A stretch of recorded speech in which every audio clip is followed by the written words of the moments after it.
Hello and welcome to College Composition.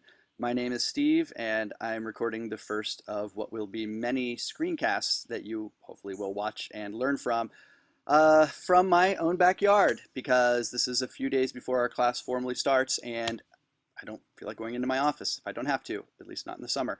So I'm going to get some work done anyway, and today that work involves creating this screencast in which I'm going to introduce to you the basics of college comp.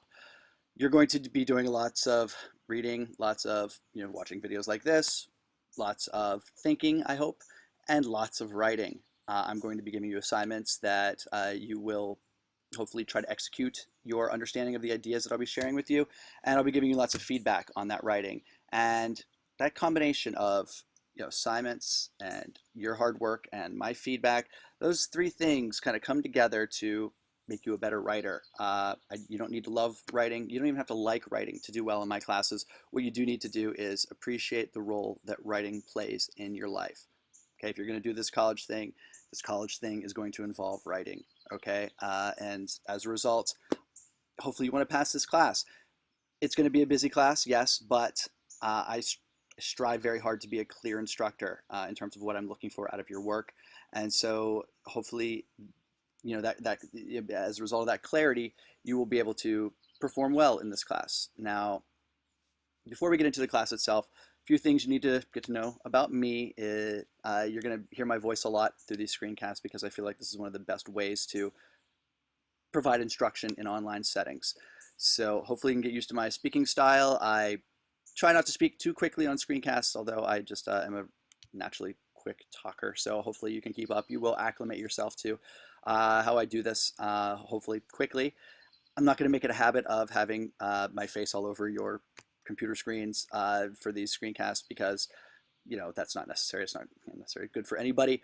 But early on, I think online learning environments could be cold, sort of informal settings, and I want to establish some degree of warmth in our class. That word warmth is an important one to online instructors, and so one way of doing that is establishing warmth is to kind of try to be real in screencast settings.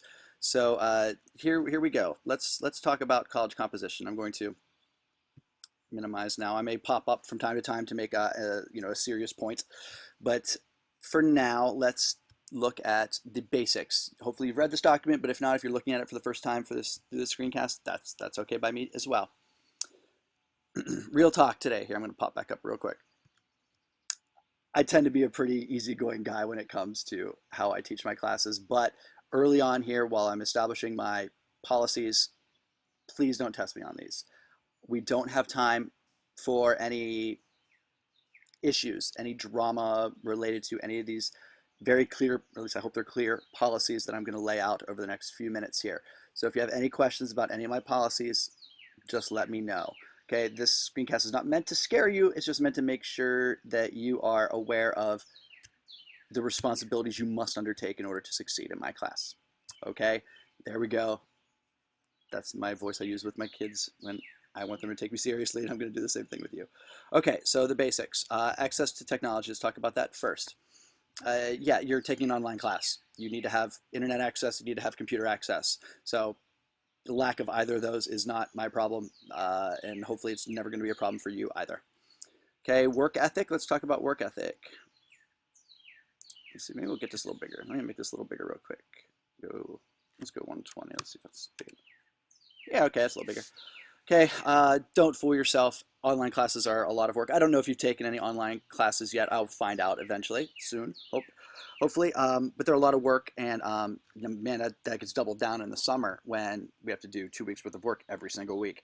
So I hope you're ready to work. I hope you're ready to manage your time, to plan properly, and to be responsible for your own education. That's a tough concept for some people. I hope it's not a tough one for you. Okay. You hopefully have, if not these tech skills, you need to be willing to learn these tech skills or to, be able to learn from them. Okay, so we'll use some Angel. We'll use a lot of Google Drive, okay, and Google Docs because it's, the main function of Google Drive is Google Docs, discussion boards, live chat if necessary, digital library, the Writing Center, screencast, which is you're watching, so way to go on that. And then just being able to navigate the internet. I don't plan to overload you with technological stuff this semester, this summer, but I do expect you to have an open mind and an attitude that is receptive to trying new things. Okay, contacting me, I will be excessively available as much as I can be. We'll have lots of ways to communicate. We will email quite a bit. I'm sure we'll have Google Drive doc conversations. We can even Skype and FaceTime. We can arrange phone calls. You can come visit me in my office. I'll be in my office a good bit this summer. So there'll be lots of ways of getting in touch with me. Okay, a typical week in College Comp is going to look like this. Let's see, Tuesdays, at the very latest, most of the time you'll get these on Monday. You'll get an email from me with the list of materials that you'll have to do, and also the assignments you need to complete for the week. Okay, Tuesday to Sunday, I expect you to sort of work individually on on your assignments. Sometimes collaborate. And some weeks we'll have multiple due dates, especially when peer review is involved. And then Monday at noon is when I am sort of closing the door on assignments. So that is when most of the major assignments this summer are going to be due, are Monday at noon. All right. All right. So the essays themselves, you're going to write 4 smaller essays. The first one's going to be timed. You're going to do that one this week. It's a fairly straightforward, easy assignment. I don't like to dawdle on it too long. Essay 2 is also going to get started this week, week 1. It's a meaningful place. It's about a location, and we can be kind of fuzzy about that, about what constitutes a location, but it's a place that means something to you. It can be a place that only exists in your mind. Essay 3, trends and causes. Okay, you will identify a trend, you'll demonstrate its existence, and then you'll speculate about where that trend comes from. Okay, so that can be that's hopefully a fun essay. I really like teaching that essay, so I hope you like writing it. It's essay 4, but we do it last this semester, this summer. It is a collaborative essay. In small groups, you will write an essay with other people, and hopefully that'll be a fun one as well. Okay, let's see, research project. You'll write a research project, and it has to be 8-page minimum. Yes, 8 pages minimum, or it cannot pass. Okay, we're going to spend the most time in our time together on the research project. Don't freak out. That's the most important 4 words here. Don't freak out. We will build this essay slowly, pieces at a time. I'm not just going to expect an 8-page paper to kind of come across my desk. Reader responses are little assignments where, I mean, it's right there in the title. You read something and you respond to it. I have a small assignment for that I'll talk about in my week 1 screencast to you. You'll do those 3 times this semester. And then this other stuff, it's called instructor-determined assignments for this class. Those mean discussion board posts and peer review, more or less. And we'll get the hang of those things, and you'll learn all about them. Okay, so peer review is, you look at somebody else's paper, you give them feedback, they look at yours and give you feedback. Okay, I have a lot to say about Google Drive. I'm not going to get into it in this in this screencast, but get used to using Google Drive. Okay, it's not very difficult to learn. I don't think the learning curve is very, very short on it. So you'll learn about that in another screencast. Using Google Drive means I have access to your work at all times. I can kind of watch you write essays. That also means you don't have to turn anything into me. It's all waiting for me. So late work should not be an issue. Either your stuff is done on time and I grade it accordingly, or your stuff is not done on time and I give it a bad grade, let's say. Okay, email etiquette. So I think our primary mode of communication will be email, you and I. So I will send you the weekly agendas, and I'll expect you to email me your questions. Check your email daily, please. If I need to contact you about something, the way I'm going to do it is through email. I didn't check my email as an excuse for anything. This is an important thing, this whole please note here. All right, it's really easy to develop a sort of victim mentality in online settings. I've been teaching online for years and years. I'm going to put my face up here for a second. I've been teaching online for years and years. I've been trained at it 100 different ways. And one of the things that happens in online settings is this over-reliance, this codependence on the instructor to kind of do everything kind of for the student. And that doesn't make you academically successful. It doesn't make you better at anything except depending on other people. And I want you to be an independent learner. My job is to make my role in your life obsolete by the time we're done at the end of July. Okay, so one of the things that I really strive to prevent in my students is this thinking of, oh, if I just email Steve, he'll tell me everything to do. I'm giving you everything you need to do, as far as I can tell. If that's not the case, then I'll be happy to further explain something, especially if a concept isn't clear to you. But what I don't want are emails that I've already answered. I don't want questions that I've already answered, either in a screencast or an assignment or a document, a handout, or some other material. Okay? It's your job to make sure that you've looked absolutely everywhere for any answers to any questions before you contact me. Okay? Again, I want to help develop and build and sustain your academic sufficiency, self-sufficiency. Okay? Codependent student-teacher relationships do not foster good learning. Okay, so if you send me an email that asks a question that I've answered in a screencast, you're not going to get a response from me. That's tough love, but it's important. Okay, yeah, it's just some rules. Yeah, I want you to dress up your email to me. Don't just snap them off like you do, a text message. Take your time and write them. Okay, and then if you send it, I have two very little kids. 3 and almost 1, and so my nights tend to end pretty early, and my mornings are I'm a little more active in the morning. So if you send something to me late at night, I'm probably not going to get it until first thing in the morning. So patience, please. And same with weekends and holidays. Every now and again, I will be away from my computer from time to time. Hopefully that that doesn't scare you. But like I said, I'm a dude, just like you, or, like you probably are. So forgive the awkward wording of that. Anyway, your patience, okay? And if you get a little jumpy, send me another email. Maybe I missed it. Maybe something happened.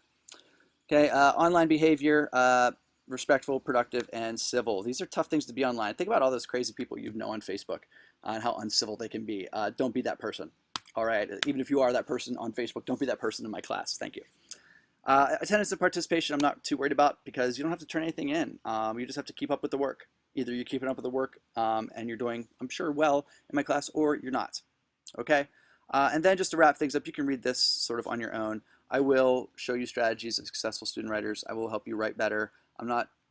I cannot stand busy work. You will not get busy work from me. I will read every word that you write for me, and I will give you feedback on much of it. Okay, I will be accessibly available to discuss your questions, your progress in my class, your writing. What else? I work very hard. I pride myself on being a hardworking instructor, even in the summer.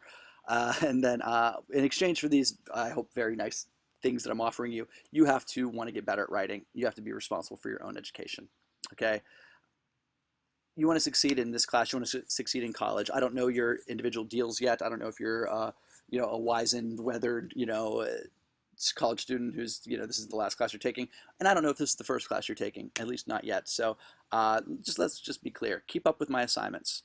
Keep up with the calendar. Okay. Make this class a part of your life. Okay. Check your email daily. Manage your time wisely. Turn your stuff in on time. It's a tough one, guys. Eliminate excuses. Okay, we all can use excuses, but successful people, they eliminate them. They don't make excuses for their work. Okay, and then utilize the links folder on Angel. There are lots of helpful links in Angel. So I'll be walking you through Angel a little bit with your week 1. So now let's do this one more time. 13 minutes. I'm sorry, I get a little long-winded. There's a lot of material to cover, especially in these sort of introductory type screencasts, but it's absolutely essential that you watch these screencasts because it's my way of really connecting with you. I expect you to do a lot of reading, but a lot of this class is going to be listening to me talk. And so, as I've already said, I hope you get acclimated to my style of speech, just like you have to get acclimated to any instructor's, individual ticks and sort of picadillos. But hopefully you have fun in this class. I try to design it to make learning kind of fun and interesting and engaging. My worst fear is that I'm boring. So if I'm being boring, please let me know. I'm trying not to be. So other than that, I'm really looking forward to working with you. What else do you need to know? You cannot fall behind in this class. That's the number one thing. And we have 1 minute to go here, maybe not even that much. You cannot fall behind in this class. I'm going to be clear about what I want, and you have to keep up. There's no, if you go on vacation, you decide not to do any work for a week in this class, you're not going to pass. It's basically that simple, and I'm sorry for that, but that's the way it is for sure. So anyway, I'm looking forward to meeting you. You're all going to be introducing yourselves to me and each other very soon. That'll be one of the early assignments that you'll have to do.